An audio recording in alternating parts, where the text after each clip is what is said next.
Hey everyone, Jesse McCarthy here. So today is exactly what the title says, 4 funny and meaningful Montessori quotes, and I'm just going to hop right into them. So the first has to do with some of us adults just talking too much, and I definitely include myself there at times. This is what Maria Montessori has to say on it. Quote, "We recommend above all not to give too many explanations. Here is an anecdote to illustrate this advice. A child asks his father why the leaves are green. Happy to seize the opportunity, the father launches into explanations of chlorophyll, the air, light, seeming never to finish. The child listens politely, but thinks, what a shame to have provoked all that." End of quote. So beyond being funny, Montessori is making like a real point, of course. Like as parents and teachers, we need to check ourselves so we are not becoming boring lecturers or that guy or girl who just can't stop talking. Like we've all experienced the just yap, yap, yap of, I don't know, when we were kids or as adults now, it still occurs. Now, this doesn't mean we don't offer guidance, as teachers and parents, and especially when a child is asking a significant or genuine question. It's just that we got to be careful that we're not going overboard. Like we don't want children thinking, what a shame to have provoked all that, right? Okay, so we have 3 more quotes to come, and I'm going to get into those after the intro.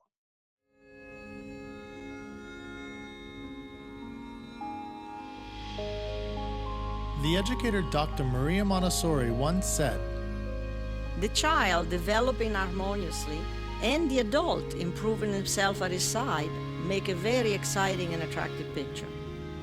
"Welcome to Montessori Education with me, Jesse McCarthy, where we talk raising children and educating students while bettering ourselves right alongside them." All right, the second funny quote of Maria Montessori's.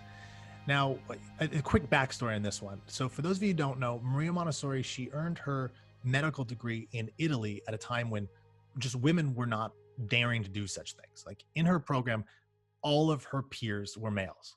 I mean, all of them. She was the only female. And some of the guys there liked to tease her. Like when she passed by in the halls, they might whistle or emit a contemptuous, you know. So, how did young Maria Montessori respond to this? Well, she just cheerfully reply, quote, "My friends, the harder you blow, the higher up I shall go." End of quote. So I just love this. Like, can you imagine a young woman saying this surrounded by teasing men like over a century ago? Like it's just such strength, and a real benevolence, actually, like just a positivity. I mean, to have fun in a situation like that, I just think Montessori was such a force, such a unique personality, and clearly very silly at times. Right. Okay, on to quote number 3. Um, this one takes a little bit more work, but I think the payoff ultimately is worth it.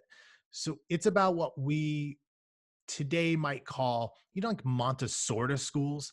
So these are kind of like copycats that are not really applying the method correctly, but they might think they are. I mean, it's not easy to apply it right, but this is one of those ones that's like, yes, we're doing it right. We're Montessori, and maybe not. Anyways, uh, in particular schools, some of them, and this is often an error, might go way too far on the quote freedom side, like by basically having little to no adult structure or guidance. So this quote is actually an anecdote shared by this is Montessori's biographer and actually friend E.M. Standing. So he tells us that he heard Montessori relating how she once visited a school in France.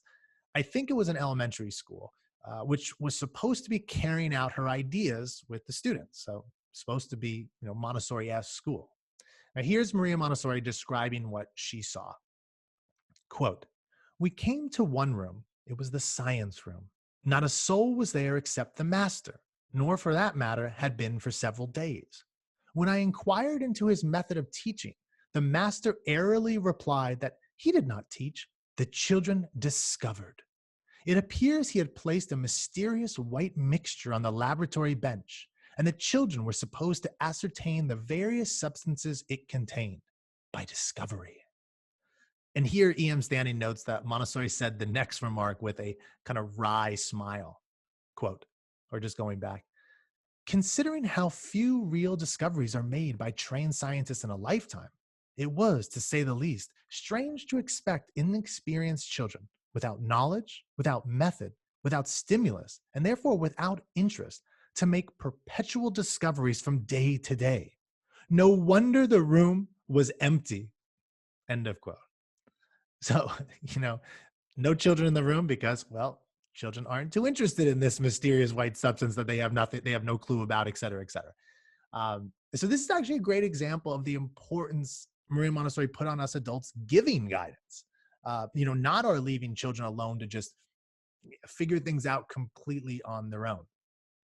As some parents, and teachers might think Montessori is about, but it really isn't. So the Montessori method, it's not anything goes. I mean, if you've been listening to this podcast or, my work, you know that by now. But some might think of it as like, well, we just, put a preschooler at an easel with some watercolors and he will just magically learn to paint like Michelangelo. Or, in the older years, you might just leave a child at a blackboard and here's some chalk and he'll just start, creating formulas like Einstein. It all seems magical. You just give him freedom and everything goes along perfectly. Like that's just not the case. And that's definitely not Montessori. Now, no doubt learning requires real freedom and self-motivation. I mean, these are core elements of Montessori education, but genuine learning also requires genuine structure and adult guidance. And that's what, Montessori was getting at in her own funny way with that anecdote. So we can kind of think of it as freedom with guidance. And that's like us preparing environments with just the right balance of the two. Not easy, but that's what we're shooting for. So maybe I got a little preachy here. So I'm hop back into this silly stuff. Actually, the last quote, interestingly, is number 4, is it might be more sweet than silly, but it's just too good to leave out. So the background for this one is Maria Montessori sharing what she calls a charming episode from one of her schools. And here she is describing it. Quote, "The janitor forgot to unlock the door of the school, and the children were very unhappy because they could not get in. Finally, the teacher said, 'You children can get in through the windows, but I can't.' So the children went in through the window, and the teacher contented herself with watching from the outside." End of quote. So again, this is another one. I just love it. I mean, can you imagine, just think of the excitement, the self-confidence of these little children here. This is definitely one of those moments of children saying or feeling that classic line of, I did it. I'm capable, that type of thing. That's the emotion, at least inside. I'm not going to add anything more to this one. I just wanted to share that little wonderful anecdote of Montessori's. That one I can just see over and over again, and I've experienced in different ways as a teacher and working with children myself. So love it. Well, those are the 4 funny but meaningful quotes I have for you. And maybe since that last one isn't necessarily funny, but more of a sweet thing than anything else, I'll end with a bonus quote that it really makes me chuckle every time I read it. And this one gives a sense of Maria Montessori's personality, just how blunt and real she can be at times, which again, I personally just so appreciate.